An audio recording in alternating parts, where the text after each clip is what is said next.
जय श्री कृष्णा। राधे राधे। आज अपने सुनेंगे कोजागरी पूर्णिमा व्रत कथा। कोजागरी पूर्णिमा, जिसे शरद पूर्णिमा के नाम से भी जाना जाता है, धन सुख समृद्धि और सौभाग्य की देवी माँ लक्ष्मी के सम्मान में यह पूर्णिमा मनाई जाती है, क्योंकि ऐसा कहा जाता है कि इसी पूर्णिमा की रात समुद्र मंथन से माँ लक्ष्मी का जन्म हुआ था और वे इस दिन पृथ्वी पर विचरण करती है। इसलिए इस दिन खीर बनाकर चांद की चांदनी में रखी जाती है, ताकि माता घर घर आकर देखती है कि कौन जाग रहा है।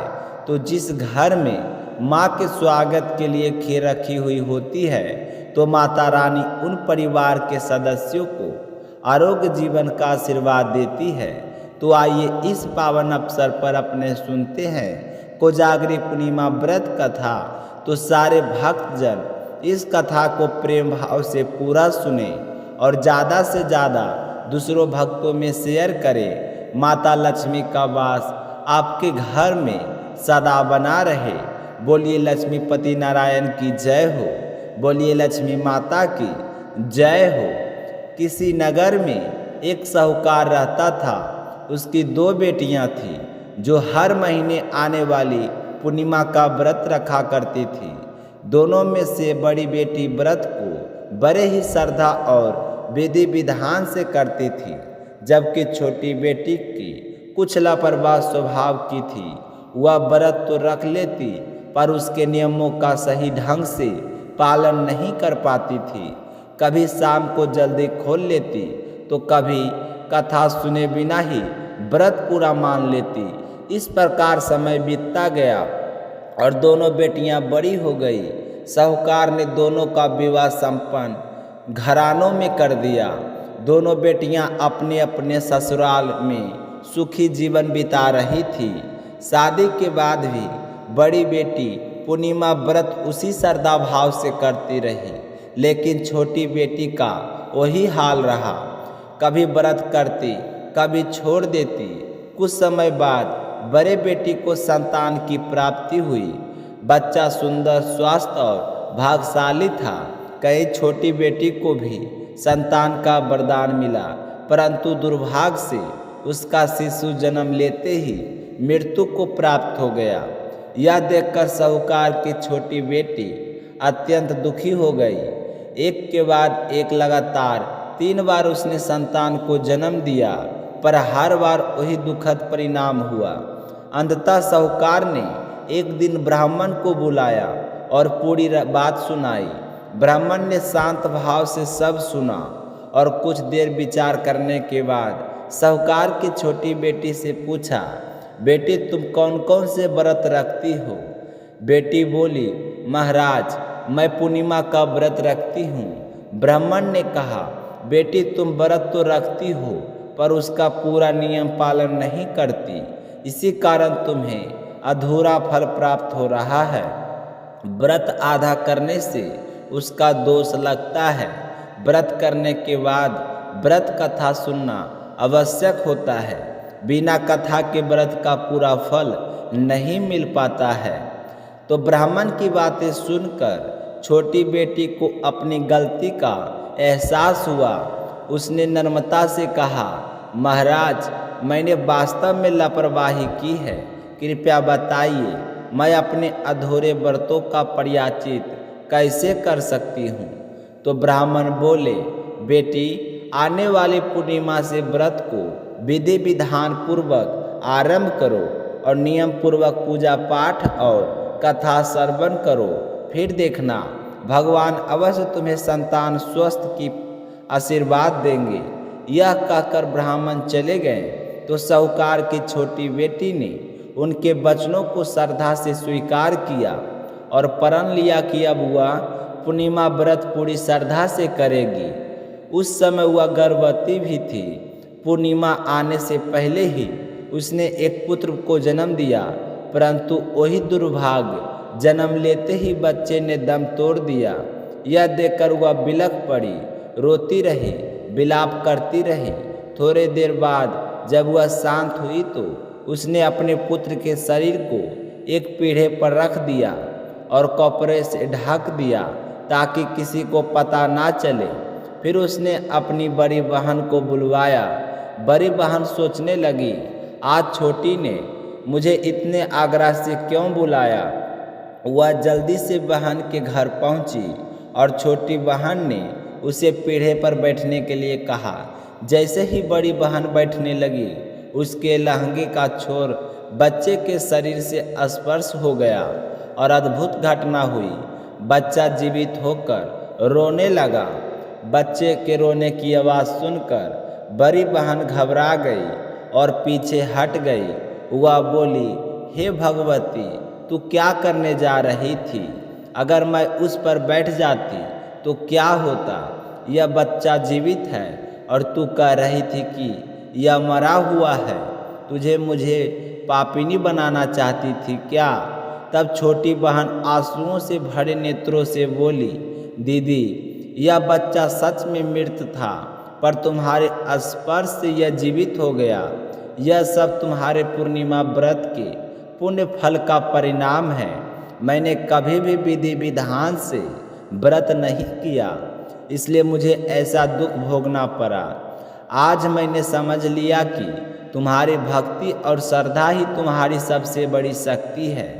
अब मैं भी संकल्प लेती हूँ कि आगे से प्रत्येक पूर्णिमा को विधि पूर्वक व्रत करूँगी। यह सुनकर बड़ी बहन अत्यंत प्रसन्न हुई और उसे आशीर्वाद दिया। उस दिन के बाद से साहूकार की छोटी बेटी ने पूर्ण श्रद्धा और नियमों से पूर्णिमा का व्रत करना प्रारंभ किया। परिणाम स्वरूप उसके जीवन में सुख समृद्धि और सौभाग्य लौट आया। धीरे धीरे यह कथा पूरे नगर में प्रसिद्ध हो गई। नगर के सभी लोगों ने पूर्णिमा व्रत करना शुरू किया, जिससे उनके घरों में सौभाग्य, स्वास्थ्य और धन समृद्धि की वृद्धि हुई। हे लक्ष्मी माता, हे नारायण भगवान, जैसे आपने साहूकार की बेटी की मनोकामना पूरी की और उसे संतान सुख का वरदान दिया, वैसे ही हम सब पर अपनी कृपा दृष्टि बनाए रखना। कहानी कहने वाले को, कहानी सुनने वाले की और हुंकार भरने वाले को सभी की मनोकामनाएं पूर्ण करना। बोलिए लक्ष्मी माता की जय हो। अब अपने सुनते हैं दूसरी कथा। द्वापर युग की बात है। सौराष्ट्र प्रदेश में उस समय भदरवा नाम का एक पराक्रमी और धर्मज्ञ राजा राज करता था। चारों वेद, 6 शास्त्र और 18 पुराणों का उसे गहन ज्ञान था। उसकी रानी का नाम सूरत चंद्रिका था। वह अत्यंत सुंदर, सुलक्षणा और पतिव्रता स्त्री थी। राजा रानी को 7 पुत्रों के पश्चात एक कन्या का वरदान मिला, जिसका नाम रखा गया श्यामला।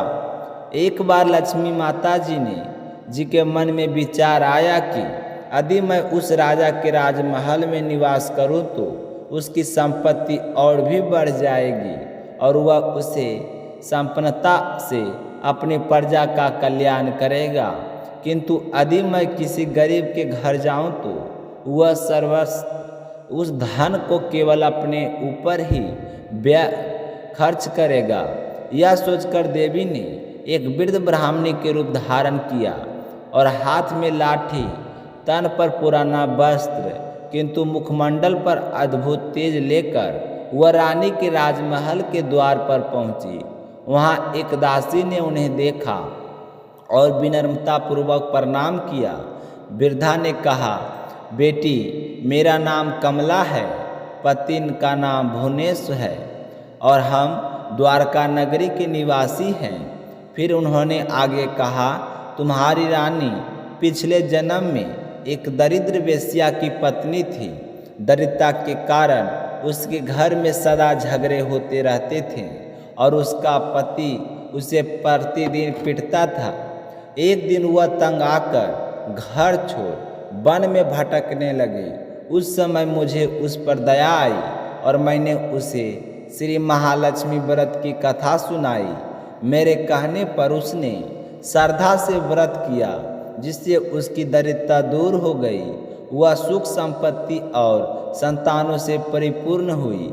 अंत में जब उसका देहांत हुआ तो वह पति सहित लक्ष्मी लोक में निवास करने लगी। इस जन्म में वह रानी के रूप में जन्म ली, किंतु व्रत करना भूल गई है। मैं उसे वही व्रत स्मरण कराने आई हूँ। यह सुनकर दासी ने वृद्ध ब्राह्मण को प्रणाम किया और विनम्रता से पूछा कि यह व्रत किस प्रकार किया जाता है। तब वृद्धा ने रूप में विराजमान महालक्ष्मी जी ने उस व्रत की संपूर्ण विधि और महिमा बताई। दासी ने सब कुछ जानकर माता को प्रणाम किया और रानी के पास जाकर सब कहा, परंतु रानी जी जो अपने राज वैभव और ऐश्वर्य में डूबी हुई थी, यह सुनकर क्रोधित हो उठी, स्वयं बाहर आई और वृद्धा पर कठोर शब्द बरसाने लगी। उसे ज्ञात न था कि वह कोई साधारण ब्राह्मणी नहीं है, स्वयं माँ लक्ष्मी है।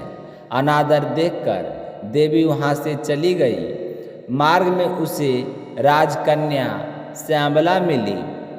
देवी ने उसे सारी बात बताई। श्यामला ने नम्रता पूर्वक अपनी माँ की ओर से क्षमा मांगी। उसकी विनम्रता देखकर देवी प्रसन्न हुई और उसे महालक्ष्मी व्रत की विधि बताई। श्यामला ने पूर्ण श्रद्धा और विश्वास से व्रत किया। व्रत के प्रभाव से उसका विवाह राजा सिद्धेश्वर के पुत्र मलाधर से हुआ। वह धन ऐश्वर्य और आनंद से परिपूर्ण जीवन जीने लगी। उधर रानी के अभिमान और देवी के अपमान के कारण महालक्ष्मी जी का कोप हुआ। राजा का राज नष्ट होने लगा, संपत्ति नष्ट हो गई और एक दिन तो खाने के लाले पड़ गए। तब रानी ने राजा से कहा, हमारा दामाद बड़ा धनवान है, क्यों ना उसके पास जाकर सहायता मांगे। तो राजा भदरवर दामाद के राज पहुँचे और तालाब के किनारे विश्राम करने लगे। दासिया ने उन्हें देखा और पहचान कर रानी श्यामला को सूचना दी। तो श्यामला ने तत्काल राजसी परिधान भेजे और आदर सहित उनका स्वागत किया, भोजन कराया और विदा करते समय सोने की मोहरों से भरा घड़ा दिया। घर पहुंचकर जब रानी ने घड़े को मुंह खोला तो उसमें सोने की जगह कोयले थे। यह सब महालक्ष्मी जी के क्रोध का परिणाम था। रानी ने सोचा, मेरी बेटी ने हमारा अपमान किया है। धीरे धीरे उनकी दरिद्रता बढ़ती चली गई। एक दिन रानी स्वयं अपनी बेटी के पास गई। उस दिन श्यामला महालक्ष्मी व्रत कर रही थी। उसने माता को भी व्रत में सम्मिलित किया। व्रत पूर्ण होने पर रानी घर लौटते ही सारा वैभव, धन संपत्ति और सुख शांति लौट आई। कुछ समय बाद जब श्यामला अपने मायके आई तो रानी की पुरानी बातें याद आई और उसने बेटी का उचित सत्कार नहीं किया, परंतु श्यामला ने बुरा ना माना। जाते समय वह केवल थोड़ा सा नमक लेकर गई। घर लौटने पर पति ने पूछा, मायके से क्या लाई हो? तो श्यामला ने मुस्कुराते हुए कहा, मैं तो सार लेकर आई हूँ। पति ने अर्थ पूछा तो उसने कहा, धैर्य रखो, समझ जाओगे।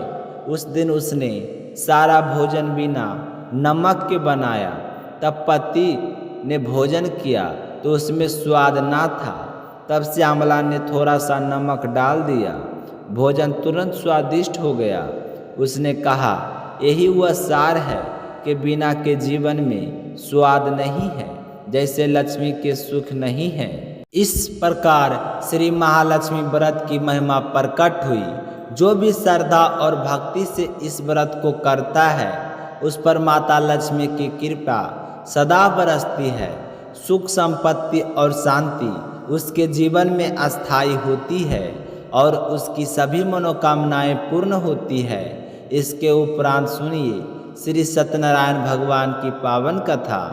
एक समय नैमिषारण्य तीर्थ में शौनक आदि 88,000 ऋषियों ने श्री सूत जी से पूछा, हे प्रभु, इस कलयुग में वेद विद्या रहित मनुष्यों को प्रभु भक्ति किस प्रकार प्राप्त होगी? तथा उनका उद्धार कैसे होगा? हे मुनिश्रेष्ठ, आप ऐसा कोई व्रत या तप बताइए जिससे थोड़े समय में ही पुण्य प्राप्त हो तथा मनोवांछित फल मिले।